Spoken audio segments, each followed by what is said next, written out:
We now move to question time. I call Senator Birmingham. Thank you, President. President, my question is to the Minister representing the Treasurer, Senator Gallagher. Minister, for how many quarters has Australia been in a per capita recession? Thank you, Senator Birmingham. Minister Gallagher. Thank you very much, and I thank the Leader of the Opposition for the question. As reflected in the national accounts, we have seen slower growth, soft growth, and in fact it's been the decisions of this government to not cut spending like those opposite want to do $315 billion worth of cuts that they've said that they will implement in government that has ensured that our economy keeps growing. And it's actually those opposite, if they were able to implement the policies that they have outlined to the electorate, want to see a recession in this country. Well, we don't, which is why that we've been making those sensible investments to help people with cost of living, whilst getting the budget in better shape by ensuring that we have a surplus, two surpluses. Two surpluses. Those opposite weren't able to deliver one surplus in the decade that they were in government. They got the mugs printed, didn't they? Oh, this would get the Leader of the Opposition to his feet. Please resume your seat. Senator Birmingham. President, it's actually a point of order on direct relevance that gets me to my feet, which is the Minister was asked a very narrowly worded question about how many quarters Australia's been in a per capita recession. Thus far, she's not mentioned recession, per capita, or even really economic growth. Could you draw the Minister to the question? Senator Birmingham, the Minister has mentioned some of those words, but I will draw her to your question. Minister. Thank you. And certainly strong population growth and government spending, government investments, sensible government investments have ensured that our economy keeps growing. Those opposite, they're the only people in the country that would be sitting there waiting for the economic data to come out and wishing it be worse than it actually is. We want those opposite shattered on the day that interest rates hold, shattered that would happen. And again, when the national accounts show that our economy continues to grow, even in difficult times like we are facing now with the inflation challenge that we inherited from those opposite. Inflation with a 6 in front of it, Senator Cash. Inflation with a 6 in front of it and on its way up. And inflation now moderating in welcome ways with a 3 in front of it. So our economic plan is working. We are pleased the economy continues to grow and will continue to focus on helping people with cost of living pressures. Thank you, Minister. Senator Birmingham, first supplementary. Thanks, President. Can the Minister inform the Senate how much worse off Australians are after 6 quarters of the Albanese Labor government's per capita recession? That was the answer.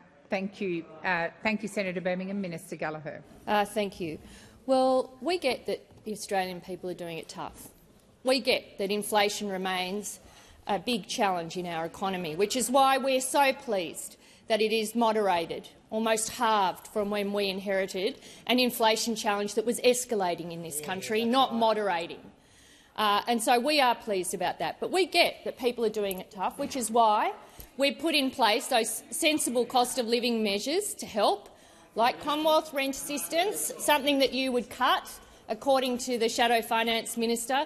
Energy bill rebates, something you would cut. You see it as wasteful spending.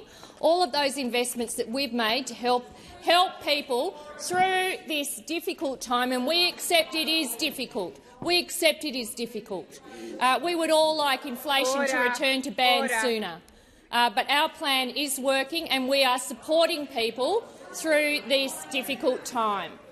Thank you, Minister. Senator Birmingham, second supplementary. Thanks, President. Minister, how are 6 quarters of a per capita recession, which have taken the purchasing power of Australian households all the way back to 2017 levels, remotely consistent with the Prime Minister's promise that a Labor government would make Australians better off when, in fact, they're worse off and they're all the way back at 2017 levels in terms of their purchasing power? Thank you, Senator Birmingham. I am waiting for order. I have called for order, and Senator O'Sullivan, I will use your name in particular. Minister Gallagher, please continue. Well, President, as we deal with the global inflation challenge that is affecting our economy, we are pleased that inflation moderates under our economic plan. We are pleased that wages have got moving again under our economic plan, something that you want to cut. We are pleased that almost 1 million jobs have been created in the first term of an Albanese government. More people in work, more people earning more, working and keeping more of what they earn. That is important, and we are seeing economic growth continue in this country when other like-minded economies have seen quarters of negative growth. That is not something that we have seen here. We've got a strong labour market. We're seeing inflation moderate. We're seeing wages get moving again. And we acknowledge that it is tough, which is why our cost of living measures, which you have opposed almost exclusively, every single one of them, would be worse off had you been in charge under your economic plan. Thank you, Minister. Senator Sheldon. My question is to the Minister representing the Prime Minister, Senator Wong. Can the Minister please detail what the Albanese government is doing to help build more homes, support renters and help people buy a home sooner? Order. Minister Wong. Thank you, Senator Sheldon. Thank you, President. Thank you, Senator, for the question. And Labor senators, the Labor government, the Labor Party, we want every Australian to have safe and secure housing, and we want more Australians to be able to buy their own homes. That's what we want. We want to build, you want to block. That's the difference between those, the coalition between the Coalition and the Greens. These senators want to build houses. You want to block houses being built. We are investing to help build more homes, support renters and help people buy a home sooner. We have set an ambitious goal of building 1.2 million homes by the end of the decade. We've kick-started construction by cutting red tape. We're bringing forward construction of new housing by working with states to bring roads and infrastructure and free up land for housing, training more tradies, funding more apprenticeships, growing the workforce. We've increased rent assistance, and we've helped tens of thousands of Australians get into the market with a deposit of 5% or less and no mortgage insurance. And we are making the biggest investment in social and affordable housing in more than a decade.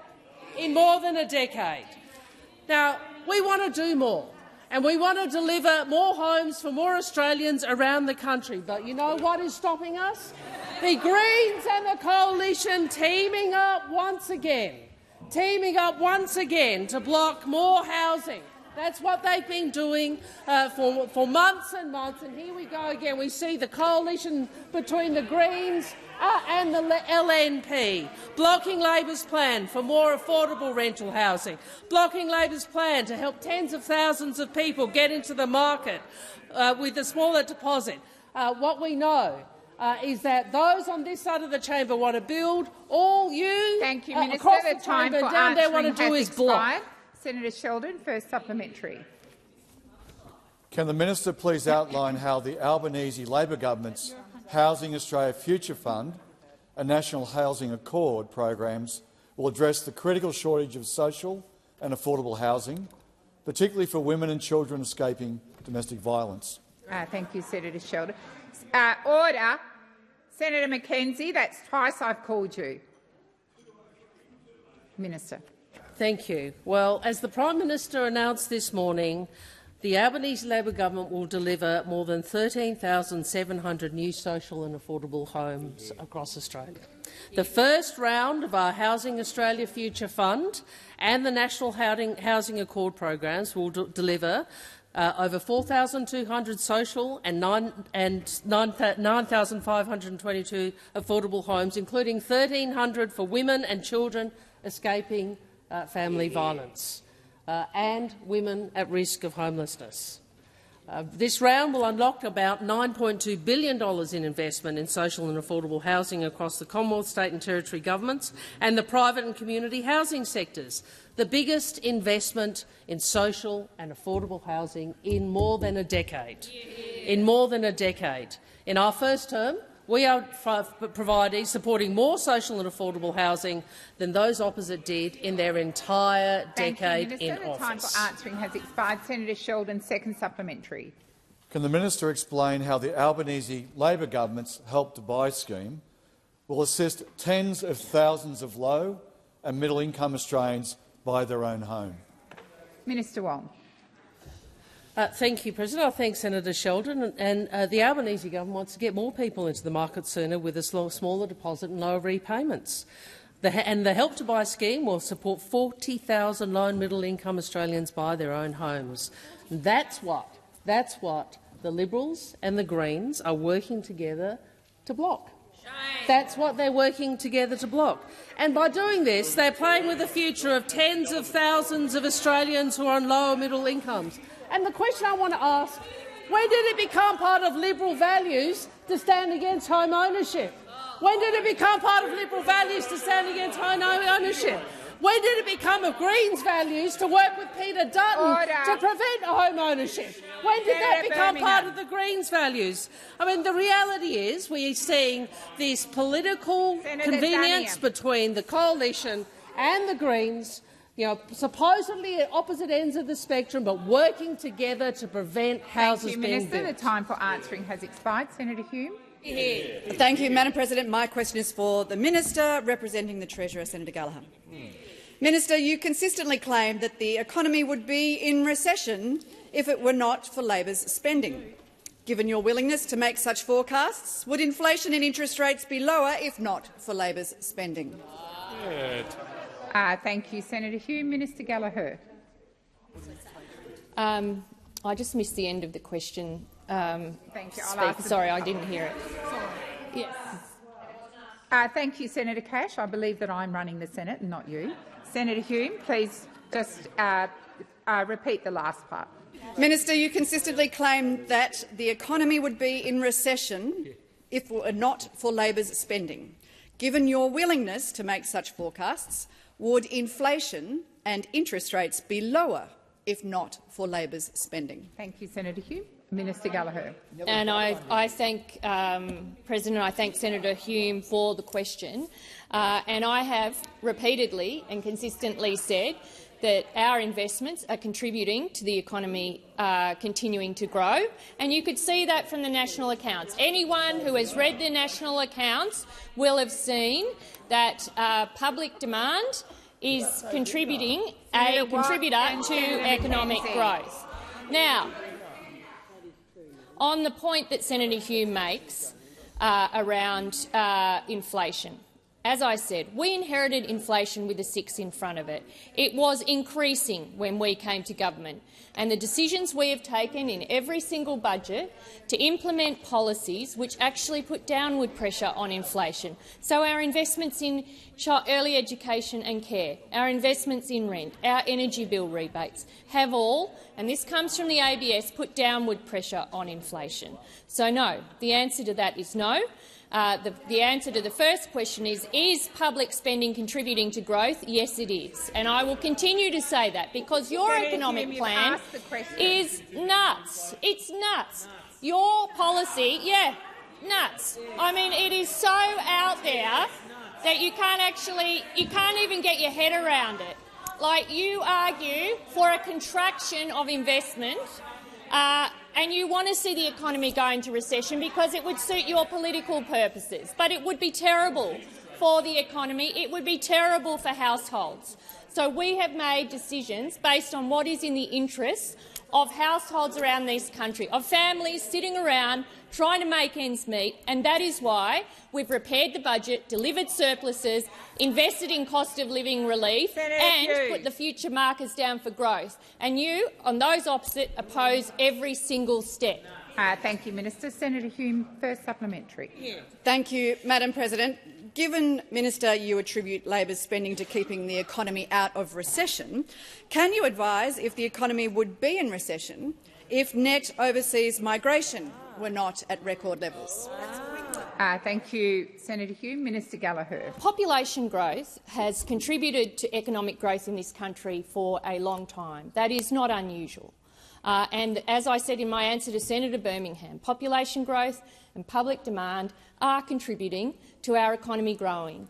And it's important that our economy grows, because if it wasn't growing, it would mean households were doing it exceptionally tough, and that it would be a much harder job to get out of. Now, we are focused on supporting economic growth in this country, and not only through our investments directly into households, but through other measures to make sure that wages get moving again, to support women and women getting back into work if they choose to do it, and ensuring we're closing the gender pay gap, to ensuring we're building houses so essential workers can live close to where they work. All of these things are interconnected, and all of these things are things that you oppose, including, crazily, a future made in Australia. How could you be opposed to a future made in Australia? But you are.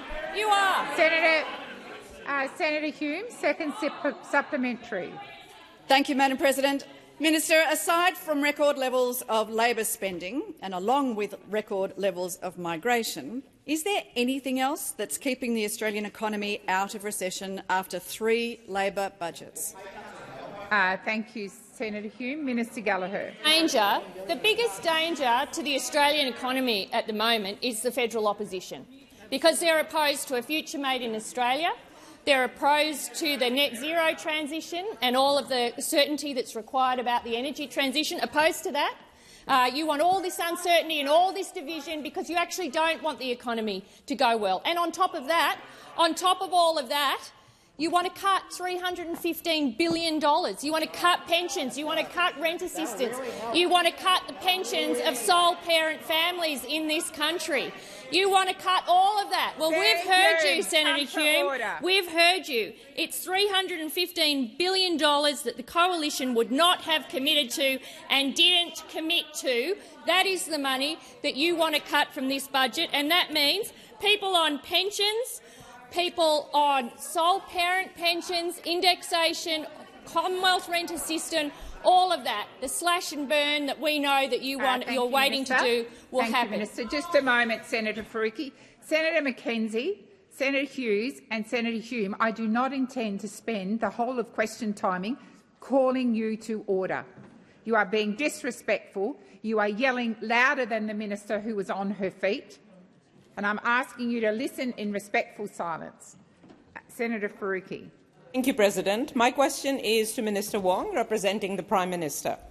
We are in a rental and housing crisis, but instead of negotiating with the Greens to freeze and cap rents and end billions of dollars in tax handouts to wealthy property developers, investors and speculators that are preventing people buying their first home, the government is pulling a political stunt by trying to force your housing bill on for a vote today.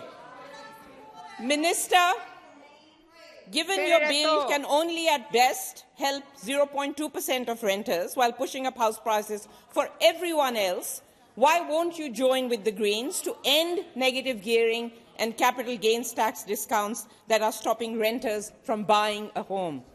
Thank you, Senator Faruqi. Before I call the minister, order. I'm going to remind all senators that Senator Faruqi had the right to ask her question in silence. I now am asking all senators to listen to Senator Faruqi. That does not give you the right to then call out. I'm asking all senators to listen in respectful silence. Minister Wong. I think the real question, Senator Faruqi, is how a party that professes to be progressive works with Peter Dutton to block more houses being built. How does a party that professes to be progressive and to stand up for those who are in trouble, those who are doing it tough, work with Peter Dutton to stop a Labor government building more houses? That is the real question. What is it about your political opportunism that you would be prepared to work with Peter Dutton, Mr. Dutton, to stop houses being built? And you sit in silence because you know it's true. You sit in silence because you know it's true, and that this is all about your political campaign, thinking that you can peel votes off. It's not actually about helping Australians who need help with housing. That is what is so appalling and hypocritical about the Greens political party, is they come in here and they tell us, you're the two major parties, we're the ones that care about people, we're the ones that actually care, but they come in here with the most cynical of political acts, in teaming up with Mr Dutton, who is not known for his support for social housing, who is not known for his support for affordable housing, who is not known for his support to anything positive for the Australian people, and you empower him. You empower him. And then you come in here and tell us, you're not doing what we want, so we're going to vote no. Give us all a break, really. Really. I think it is patently self-evident to everybody in this chamber the cynical political tactics that the Greens are engaging in. What you should do is come in and vote for the bill, and then people will take you seriously when it comes to housing. Thank you, Minister. Just a moment, Senator Faruqi. I have not called you. I called for order, and yet most of you in this chamber were incredibly disrespectful. Senator Faruqi, first supplementary. Minister, Labor has finally announced some of the Housing Australia Future Fund will be allocated to developers, but still not one single home has been built. Minister, can you guarantee a single one of these houses will be built before the election?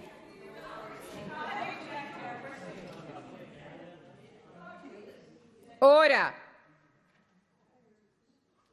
Minister Wong. So let me get this clear, Senator Faruqi. You and your party. Senator Hanson-Young.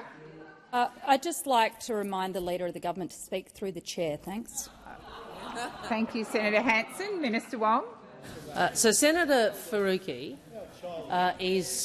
who is part of a party that has opposed, blocked, voted against and campaigned against Labor's policies on housing, now comes in here complaining about delays. Just so everybody is really clear, this is what they are doing.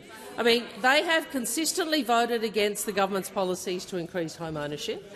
They've consistently voted against government's policies to put a roof over the heads of Australians. They voted with Mr Dutton to delay the Housing Australia Future Fund's 30,000 new social and affordable housing. Can you believe that? The Greens political party voted against social and affordable housing. It only has to be said for people to see how extraordinary it is.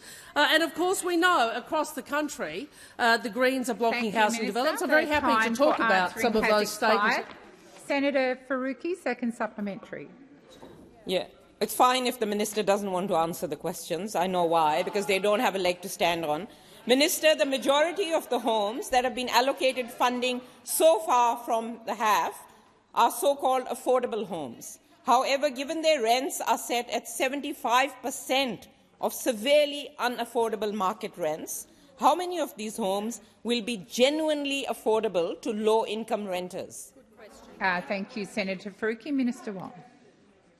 Thank you. Well, I noticed that a member of the Nationals Party, Senator Mackenzie, is congratulating Senator Faruqi on a great question, and that really does demonstrate the political marriage which is on display, a marriage of political convenience, which is all about blocking. What I would say is this, Senator Faruqi. We have announced today 13,700 social and affordable homes through the first round of the Housing Australia Future Fund. This is the biggest one-off delivery of social housing in over a decade. It will provide, amongst other things, 1,200 homes for women and children escaping domestic violence and older women at risk of homelessness. We would have been able to announce this sooner, and we would have been able to progress these projects sooner if you had not worked with Mr Dutton to delay the HAF. So please remember that next time you stand up and talk about social housing. Minister. The time for answering has expired.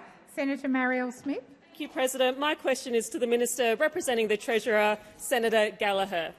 Just as the Albanese Labor government has delivered cost-of-living relief as part of every federal budget, we've also made significant commitments to housing because we know how important it is in providing stability and economic security for all Australians. The Albanese Labor government is building more homes more quickly in every part of the country. Can the minister please outline the housing policies we have already delivered and other commitments that have been budgeted for? How will these policies make home ownership a reality for more Australians? Order. Order across the chamber. Order. Senator Bragg, which part of order does not apply to you? Senator, please resume your seat. Senator Mackenzie, I do not intend to call your name again. I will use 203. You've been warned. Minister Gallagher. Thank you very much, President. I thank Senator Smith for that question and for her very good contribution just before question time, which really did sum up the state of this chamber and its approach to the housing challenges in this country. We have made, as Senator Smith has outlined, we have made contributions to addressing the housing challenge in every single budget since we came to government. After a decade of neglect, and let's not forget those opposites' responsibility in some of the challenges in the housing market at the moment. After a decade of neglect where I don't even think they had a housing minister for quite a long period of time, let alone anyone in cabinet representing it. And their single housing policy was one of Senator Bragg's favourite. I think it was raid your super. His answer to every challenge across Australia at the moment is raid your super. Let it rip. Let's just raid the super. But in the government, every single budget, in our first budget, we committed to the Housing Australia Future Fund, which unfortunately was delayed in this chamber for a long period of time. We invested in Help to Buy. We put in a very significant package for Indigenous housing in the Northern Territory. And, of course, we had a measure which supported pensioners looking to downsize to deal with some of the financial impact of that. In the second budget, we increased Commonwealth rent assistance, something that those opposite would chop. Committed another $100 million for remote housing in the Northern Territory. We've encouraged investment through measures for build to rent, and we boosted homelessness funding by $67.5 million. And in the third budget, our third opportunity to build on that program, that ambitious program of housing, we put more money into the housing support program. We got a national agreement on social housing and homelessness. We funded new places in TAFE for construction. We got concessional finance for community housing providers and further investments in rent assistance and remote housing. Has expired. Senator Marielle Smith, first supplementary. Thank you, Minister. Labor's housing policies will transform the lives of so many Australians. This includes the lives of women and children escaping domestic violence and older women at risk of homelessness. Why is it crucial that the Senate support government housing policies to ensure all Australians have a roof over their head?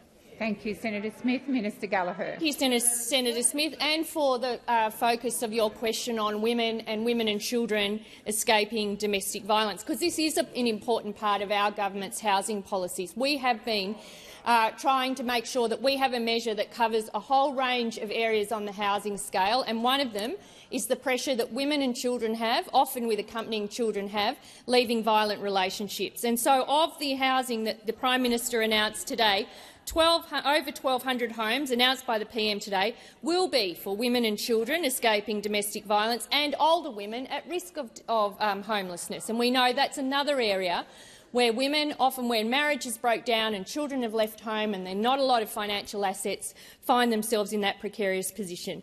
This government's policies are aiming to support all of those women who find themselves in that position, and this Senate should do its job and support positive housing policies that will make a difference, not only for this generation but future generations. Thank you, Minister. Senator Marielle Smith, second supplementary. Thank you, Minister. Whether you live in social housing, whether you're a renter or whether you're hoping to buy your first home, we know housing is a challenge for so many Australians. You've outlined action the government is taking to alleviate housing stress, and with a continuing housing crisis driven by a decade of inaction from the former coalition government, what are the biggest threats to improvements in housing affordability in Australia? Thank you, Senator Smith. Minister Gallagher. Thank you, Senator Smith, for that question. Well, the biggest I forgot my line. The biggest challenge to housing in this country are the blockers. They are. They're the blockers in this chamber. When we've moved to have a shared equity scheme, the Greens also had a shared equity scheme in the last election. They wanted a shared equity scheme. We're trying to deliver that, and they are opposed to it. The Liberals, the Coalition, have said they'll oppose the HAF. They've said that they will look to cut back on things like Commonwealth rent assistance, all of these important measures that go to building our housing agenda, making sure we've got enough housing and making sure we're supporting people who can't afford it into more affordable housing, and making sure the homelessness and social housing sector also have opportunities to build their stock so that they can support people into those forms of housing as well. But the blockers in this chamber are the biggest challenges we've got. Answering has expired. Senator Roberts. Thank you, President. My question is to the Minister representing the Minister for Climate Change and Energy, Senator McAllister. Minister, during evening and morning peak hours, electricity generation from industrial solar and wind averages just 10% of rated capacity because solar doesn't work in the dark and wind goes quiet at night. Big batteries can transfer electricity from daytime to the evening peak. Minister, how much battery capacity is your government planning to build to maintain electricity supply between sunset and sunrise? Thank you, Senator Roberts. Minister McAllister. Thanks very much, President, and I thank Senator Roberts for the question. Well, the senator is right to point to the fact that Australia's electricity system is changing. We have, as I think most senators understand, a fleet of ageing coal-fired power stations that require replacement, and I can tell you they are not getting any more reliable.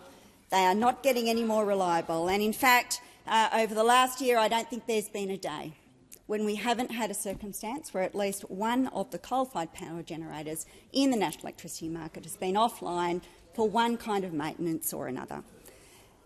And of course, this arises because we went through nearly a decade when the Coalition, while in government, did not land an energy policy. 22 policies, none of them landed. And our task Minister as McAllister, government— please resume your seat. Senator Roberts. Point of order, President. Standing Order 72.3c says answers shall be directly relevant to each question. I asked about battery capacity, how much battery capacity your government is planning to build to maintain electricity supply between sunset and sunrise. Thank you, Senator Roberts. I will draw the minister to your question. Minister McAllister. Thanks very much, President. And of course, our task is actually to restore some measure of order to the energy system so that the investors— Order on my left. The investors who build the generation capacity that is necessary to power homes and businesses have the confidence to invest. And that is what the Capacity Investment Scheme has been designed to do. We have just been through— a round of the Capacity Investment Scheme where we received very significant and committed to underwriting very significant battery capacity, because we do understand the significance of this technology. What the experts tell us is the most cost-effective way to establish the national energy market that can meet the energy requirements of Australian homes and businesses is a combination of wind, of solar, of batteries and of gas. And that is the policy settings that we are putting in place to meet those requirements. Senator Roberts, first supplementary. Minister, you couldn't tell me the battery capacity your government is planning to build, so you may not be able to answer this question. But let's just say yes or no, please. What is the capital cost of that battery backup, and how much of that bill will taxpayers pay? Simple. Thank you, Senator Roberts. I'll just wait for silence, particularly on my left. This is Senator Roberts' question. Minister McAllister. Thanks very much, President. Well, as I have indicated previously to questions asked by Senator Roberts in this chamber, the cost of the transition is regularly estimated out to 2050 by AEMO, and it is included in the Integrated System Plan, which is regularly published and updated. Different states have different arrangements in terms of the ownership and investment in generation, and so the investment that will take place will look different depending on the ownership arrangements that are in place across the national electricity market. However, we understand that there is a measure of support required from the Commonwealth Government, and it is why we have put in place a capacity investment scheme which aims to provide support for those who are seeking to invest in new capacity, whether it is in batteries or other forms of generation in the national electricity market. Thank you, Minister. Senator Roberts, second supplementary. Thank you, President. So the minister cannot tell us the battery capacity required, nor the capital cost of that battery backup. So, Minister, AEMO is working off a figure of 60 gigawatt-hours of storage at around $1 billion an hour, which is $60 billion. Minister, how much will electricity prices and supermarket prices rise as a result of having to spend this staggering amount of money? Thank you, Senator Roberts. Minister McAllister. Thanks very much, President. Well, the one thing I can say is that the cost that we will take advice from the experts about the optimal investment that's necessary to build out the national electricity market. And it's a different approach than the one taken by those opposite, because right now we have a coalition government whose plan is to invest taxpayers' money in the most expensive Minister, please form. resume your seat. I'm waiting, Senator McKenzie. Senator Roberts. Point of order, relevance. I didn't ask about the coalition government, as you said. I asked about the Labor government now. I will draw the minister to your question, Senator Roberts, and while I have the attention of the chamber, I will ask those senators, particularly on my left, to listen in respectful silence. Minister McAllister. Senator Thorpe, that includes you. Order. Minister, please continue. Thanks very much, President. A senator asks about our plans, and the capacity investment scheme will deliver 32 gigawatts of renewable and clean dispatchable capacity to fill emerging reliability gaps. And the truth is that that will put downward pressure on prices, because one of the consequences of the failed policies of those opposite is that we do have capacity capabilities that need to be filled, because energy capacity is leaving the market and it has not been replaced, and we are taking the steps necessary to replace it. The time for answering has expired. Senator Cash. Thank you very much. And my question is to the Minister representing the Prime Minister, Senator Wong.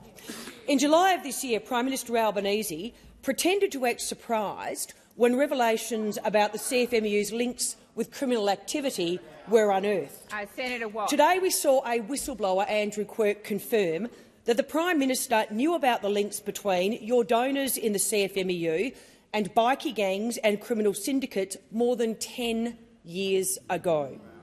The whistleblower personally told the now Prime Minister of his concerns.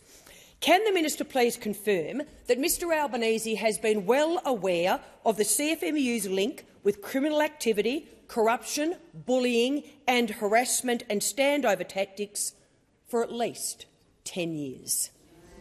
Thank you, Senator Cash. Minister Wong. Thank you, President. I did see those reports, and I went and had a look at what was on the public record about these matters. And I tell you what I can confirm, Senator. I can confirm that these matters were made public, including on the 7:30 report, in 2015, and when you the year in which you became the responsible minister. The year in which you became the responsible minister. So what we have is the Minister person Wong. who had responsibility. Minister Wong, please resume your seat. Order across the chamber, particularly Senators Watt and Cash. Senator Birmingham, I'm just calling the Senate to order. You are not immune to 203. I would hate to draw your attention to it. You are the leader of a party, but when I call the chamber to order, you need to be listening. Minister, please continue. Minister Wong, please continue. Thank you, President. We are reminded, of course, that it was the coalition which was in government when this became public not through any meetings, but on the 7:30 report. And what I would say to Senator Cash is perhaps if your government had been less focused on playing politics on a Royal Commission, which was all about attacking the Labor Party and the trade union movement, maybe if you paid more attention to what was already public, you might have actually had the courage to do what the Prime Minister has done. Which is to take the strongest action against organised crime, violence and thuggery in the trade union movement that could be taken. And we do so not because we are anti-union, we are pro-union. We do so because we believe trade unionists and workers deserve far better than the thuggery, corruption and violent association with criminals that we have seen. Unfortunately, those opposites spent so much time in government playing a political agenda and trying to attack the Labor Party and the Labor movement. They actually didn't do the job that they should have done. Senator Cash, first supplementary. Thank you, President. And given that the Prime Minister clearly knew about the CFMEU's culture of corruption, bullying, standover tactics, law-breaking and links with the criminal underworld for more than 10 years, why did the Prime Minister, on behalf of the Labor Party, accept more than $6.2 million of donations from the CFMEU since becoming leader in 2019? Thank you, Senator Cash. Order. Minister Wong, please. I'm calling you. Thank you. Thank you, President. Why did the Liberal Party, which was in government in New South Wales and federally, do nothing to investigate these allegations? Senator Cash, you were minister, I think, in September of that year when these allegations were public. Why did you do nothing about those allegations? Why is it that the Hayden Royal Commission, which was set up by the Coalition, did nothing to investigate these allegations? The Prime Minister has taken stronger action against the CFMEU than any Prime Minister and any minister has. As much as you might like to try and tell us that you are tough on the CFMEU, it is the Prime Minister who has put the construction division into administration, more strong action than any government has ever taken, and, of course, the Prime Minister, as leader, expelled John Secker from the Labor Party. Has expired. Senator Cash, second supplementary. Thank you, President. Again, given that the Prime Minister of Australia clearly knew about the CFMEU's culture of corruption, bullying, standover tactics, law-breakings and links with the criminal underworld for more than 10 years, why did he give the CFMEU control of the construction sector in Australia when he abolished the Australian Building and Construction Commission? Minister Wong.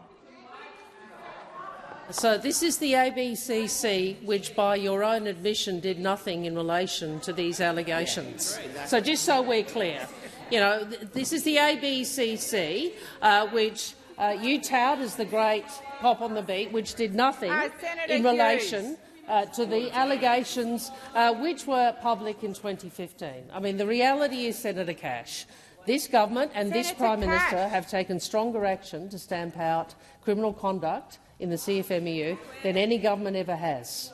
And we've done so because we are the Labor Party and we believe in the principles of trade unionism, and they do not extend to corruption, violence and organised crime. What you did was try and go after workers. What you did is to try and go after the principle of trade unions, and what you did was to try and go after the Labor Party. And you were so focused on that political agenda, you didn't actually do the job you should have done.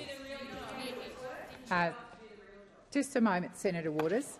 Senator Cash, I called you a number of times during the minister's response. You paid no attention. Senator Cash, you're not in a debate with me. You paid no attention to me. Your running commentary while the minister was answering was incredibly disrespectful. Senator Waters. Thanks very much, President. My question is to the Special Minister of State, Minister Farrell. Prime Minister Albanese made big promises about transparency and accountability before coming into government, but we have been waiting over 2 years, and despite what Labor keeps telling the media, we are still yet to see any electoral reform legislation from this government. The Greens have been calling for changes to our donation laws for decades, and in this parliament Labor has a crossbench ready to progress genuine electoral reform. Minister, will you keep your election commitment to improve our democracy, or will you instead stitch up a deal with the LNP to benefit the flagging two-party system? Thank you, Senator Waters. Minister Farrell. Thank you, President, and thank you, Senator Waters, for your very important question. You're correct. The Prime Minister did make undertakings to improve transparency and accountability in our electoral system, and as you would be aware, a process was gone through in the relevant committee to examine a variety of proposals in respect to electoral reforms, and they did include aspects to deal with accountability and transparency, and also regulating the amount of money that can be spent on the Australian electoral system. And it's true that we have not yet presented that legislation to the Parliament, but one of the things I've tried to do over the period that we've been in government is to consult with all of the parties, and we've certainly been doing that with you. We've had direct personal meetings on these issues, and your leader and his relevant staff have also been involved in all of those negotiations. And I'm very happy to talk to anybody in this place who wants to discuss electoral reform. It has taken longer than I would have liked, but sometimes in this place, to get the best results, you do have to take longer than you otherwise would like. Politics, yes, well, that's true. You can laugh, Senator Cash, but you can laugh, Senator Cash, but politics is the art. Politics is the art of the possible. I continue to have hope that through the lengthy discussions that I'm involved in, we'll get a result. Senator Waters, first supplementary. Thanks, President. Fossil fuel companies and their lobbyists are donating millions to both big parties, and in return the Albanese government continues the bipartisan tradition of giving $10 billion of public money every year in fossil fuel subsidies, turbocharging the climate destruction. Will you ban donations from fossil fuel corporations and other sectors with a track record of buying influence so that politics can work for the public interest and not the highest bidder?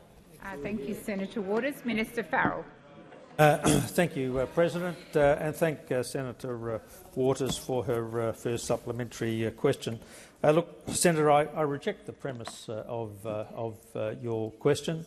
The High Court routinely makes it very clear that organisations in this country are entitled to make donations to political parties. My objective in all of the discussions that I'm involved in at the moment is to try and put downward pressure on the amount of money that's being spent by rich actors in the political process. I think we have one opportunity to do this. The idea that at the last federal election somebody like Clive Palmer could spend $117 million. Thank you, Minister. The time for answering has expired. Senator Waters, second supplementary. Thanks, President. We're in an election season and we've already seen widespread mis- and disinformation campaigns. South Australia and the ACT already have truth in political advertising laws, which are generally supported and have reshaped electoral campaigning in those jurisdictions. Will the Albanese government work with the Greens and the crossbench to deliver truth in political advertising laws? Thank you, Senator Waters. Minister Farrell. Thank you, President, and thank you, Senator Waters, for her second question. Look, I'm very happy. As you know, I have been meeting with you, Senator Waters. It's not as if it's not as if there haven't been meetings, and I routinely meet with anybody in this place who wants to have a discussion about electoral reform. Just Senator Pocock's not in the other Senator Pocock is not in the room, but he grabbed me the other day. He said, "Don, can I talk about this?" And I stopped and I talked to him about it. But the Parliament has a range. The Parliament has a range of political actors, and my job is not just to talk to the Greens or not just to talk to elements of the crossbench. My job is to talk to the whole Parliament, including my own colleagues Minister, here, the time who all for have, answering who all has have expired. views. Minister, please resume your seat. Senator Stewart. Thank you, President. My question is to the Minister representing the Minister for Housing and Homelessness, Senator Farrell. Safe and affordable housing is central to the security and dignity of Australians, but Australians don't have enough homes and Australia doesn't have enough homes and hasn't for a long time. We have an ambitious national goal of building 1.2 million homes by the end of the decade. But how is the Albanese Labor government working to take housing pressures off Australians by building more homes more quickly? Thank you, Senator Stewart. Minister Farrell. Thank you, President, and can I thank Senator Stewart for her question. I know she has a great interest in housing and homelessness issues in the great state of Victoria. And, of course, today the government has announced investment in more than 13,700 new social and affordable homes across Australia. It shows that, yes, it shows that the Commonwealth is back in the game of directly supporting new housing rights right across the country. After a decade of the coalition failing Australians at the Commonwealth level, this is the biggest investment in social and affordable housing in over a decade. We want more homes because that will reduce long-term rental queues across the country and make renting more affordable for everyone. We know the importance of having a roof over your head. Our Prime Minister is a testament to that story. His entire life was changed by his ability to access secure housing. And the industry supports our announcement. Today, the Community Housing Industry Association said that this announcement represents solid progress we wholeheartedly commend. While the Property Council said the announcement of funding for nearly 14,000 social and affordable homes will transform the lives of many Australians who dream of a home of their own. The Albanese Labor government is committed to building more homes, more affordable homes, and we are getting on with the job just as we are with electoral reform. Thank you, Minister. Senator Stewart, first supplementary. Thank you, Minister. Social and affordable homes in particular are a central part of the government's $32 billion Home for Australians plan. How is the Albanese Labor government increasing the supply of social and affordable homes across Australia, and what is standing in the way of building more homes more quickly around Australia? Thank you, Senator Stewart. Minister Farrell. Thank you, President, and thank Senator Stewart for her first supplementary question. The first round of Labor's Housing Australia Future Fund and the National Housing Accord programs will deliver 4,220 social homes and 9,522 affordable homes. Really. The program. If only you'd vote for it. If only you would vote for it. The program will unlock $9.2 billion worth of investment in social and affordable housing across the Commonwealth, the state and the territory governments, and the private and the community housing sectors. The risk is that the investments are right here in this chamber. The Liberal and the National have already briefed the good journalist from the Australian on how it intends to abolish the Housing Affordable Fund if it was to form government. Thank you, Minister. The time for answering has expired. Senator Stewart, second supplementary. Thank you, Minister. It was recently seen that under this government's expanded home guarantee scheme, twice as many Australians have been able to get into their first home compared to under the former government.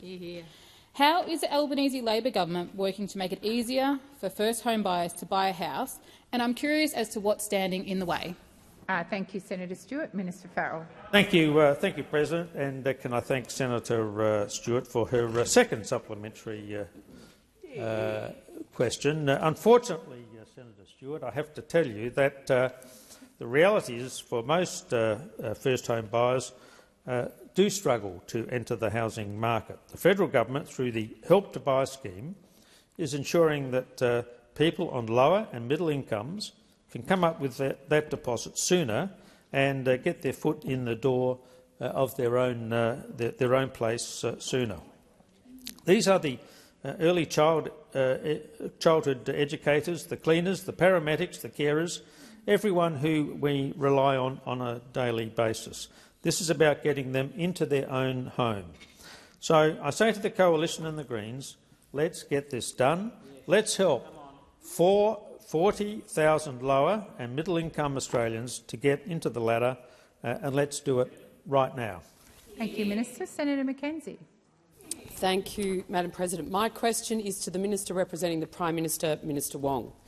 Geoffrey Watson SC's interim report investigating unlawful behaviour in the CFMEU released this morning has confirmed the recent revelations of corruption, criminality, violence and intimidation on CFMEU worksites. Australian taxpayers and home buyers are paying more for infrastructure and apartments as a result of the CFMEU's behaviour.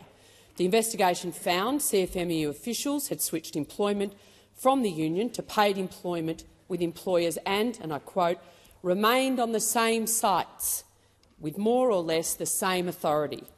If the CFMEU management has lost control of the union, why does the CFMEU boss, who opposed the administration, still have his job with the union? Thank you, Senator Mackenzie. Minister Wong. Well, thank you, Senator Mackenzie. Thank you, President, for the question. I would make the point, Senator, that the government has taken the strongest possible action to clean up the CFMEU. I would also make the point that we have asked the Fair Work Ombudsman to undertake a targeted review of all enterprise agreements made by the Victorian branch of the construction division of the CFMEU that apply to big build projects. We have requested the AFP investigate recent allegations and work cooperatively with state police to investigate and prosecute any criminal breaches. And we will use procurement powers to ensure that enterprise agreements on government-funded projects are genuine and that workplaces are free from coercion and intimidation. As you would know, we've also introduced new requirements on states and territories as part of the Commonwealth's funding agreement for projects delivered under the National Land Transport Act and reinforced assurances on Commonwealth-funded projects. These and other measures are all part of the government's response, which is the strongest response any government has taken in relation to the allegations of corruption, intimidation and organised crime's involvement in this union. Senator Mackenzie, first supplementary. Mr Watson's investigation reported, and I quote, I was told that almost all of the people on the list remained with the same employer in a different capacity, for example, switching from paid employment as a union delegate to paid employment working for the employer directly as a health and safety officer. What is the government doing to ensure bikies and criminals in the CFMEU are not able to hold positions of responsibility on publicly funded infrastructure and housing projects just by switching employment? Senator Mackenzie, time has expired. Minister Wong. Senator, I refer you to my first answer. Again, we've introduced new requirements on states and territories as part of the Commonwealth funding agreement for projects delivered under the Land Transport Act. This is also included embedding protections in the new Federation funding agreement with states and territories outlining their shared responsibility to ensure value for money for public. Minister Wong, please resume your seat. Senator Mackenzie, I have cautioned you before. You don't stand up and call out. I will come to you. So, Senator Mackenzie. On a point of order, Madam President, on direct relevance, this question was about administration of the CFMEU as the government policy not having an impact on the sons of sector remaining on construction work sites. Thank you, Senator Mackenzie. The minister is being relevant to your question, and I'll continue to listen carefully. Minister Wong. Of order. I mean, administration is the strongest action that government could have taken. And it is correct that has to be accompanied by a range of measures to deal with this problem. I have outlined some of them. I'm sure that more work needs to be undertaken, but we are very clear that intimidation and violence and criminal activity have no place inside Australia's trade union movement, and we have acted accordingly. The time for answering has expired. Senator Mackenzie, second supplementary. Minister, under the government's CFMEU administration scheme, the communist that was put in charge of fixing the Victorian CFMEU branch has been forced out, and the investigator has found nothing has changed. Will you now admit that Labor's policies of putting the CFMEU into administration is not working and Australia needs to re-establish the ABCC?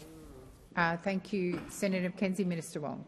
Well, this is the ABCC, President, which wasn't effective in dealing with this. This is the ABCC which was in place during the period that the sorts of issues that you're referring to continued to worsen, as Senator Cash's question today demonstrates.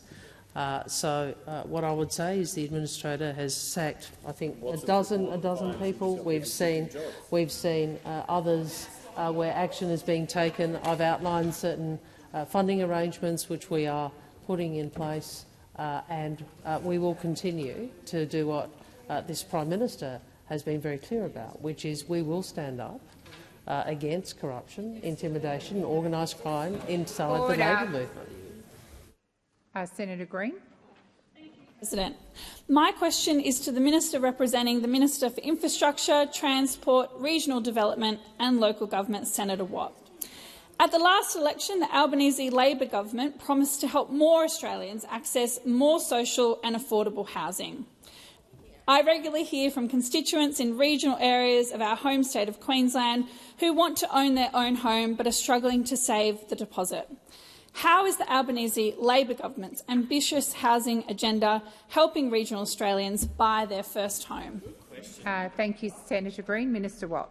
Thank you, President. Thank you, Senator Green, who's providing some real representation for people in regional Australia. Now, we know that home ownership has long been a dream for many Australians, but for many right now it's becoming harder, especially after a decade of neglect by the Coalition. When we came to office, new home builds were at their lowest level in nearly a decade, and Australians are still paying the price for this absence of action under the Coalition. It means that Australians are facing immense stress about where they're going to live and what they can afford to pay. And what it means, particularly for regional communities, is that people are being priced out of their hometowns, and skilled workers who could be filling skill shortages are unable to move to the regions because there's nowhere for them to live. Now, of course, this problem began under the Coalition government, and under the Albanese Labor government, things are beginning to change. Today's Housing Australia Future Fund announcement will see 3,000 social and affordable homes built outside of Australia's capital cities. It's part of the largest investment in social and affordable housing in a decade, and we're helping regional Australians whether they're renting or buying. We've supported more than 18,000 regional Australians to buy their own homes, including 13,000 who have accessed the Regional First Home Buyer Guarantee. We've made the biggest increases to rent assistance in more than 30 years, which is providing relief to more than 1 million households, and we're strengthening renters' rights through what we're calling a better deal for renters. After a decade of inaction by the Coalition, our government is getting building moving again, especially for people living in our regions. Thank you, Minister. Senator Green, first supplementary. Thanks, President. Well, last year the Albanese Labor government announced its plan to support Australians to buy their first home with the Help to Buy scheme. I note that the only solution offered by Mr Dutton and the Liberals and Nationals is to raid the superannuation savings of hard-working regional Australians. How will the Albanese Labor government's Help to Buy scheme bring home ownership back in reach for regional Australians without forcing them to raid their retirement earnings? Thank you, Senator Green. Minister Watt. Thank you, President, and thank you, Senator Green. It is always interesting what we hear. Senator Watt, please resume your seat. Senator Birmingham. Thanks, President. Point of order under Standing Order 73-2. The chamber has spent extensive time today already debating specifically the Help to Buy scheme. Order. There have been many questions on housing that have not gone specifically to it during question time. However, the question just asked does specifically go to it and goes to that scheme at a time when it is before the chamber on this very day.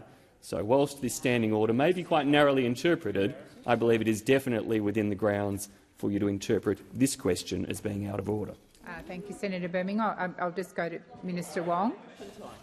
It does say something, if we would speak. On the point of order, President, on the point of order, it does say something that the coalition doesn't even want to talk about, the fact that we're doing this. But I'm sure, President, that Senator Watt can answer appropriately, recognising that this is a matter before the Senate. And if the Leader of the Opposition is saying that this might actually be an open question before the Senate, that certainly would be news. That certainly would be news. Thank you, Minister.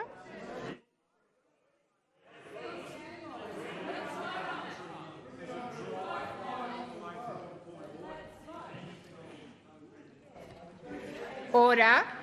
Order. Order.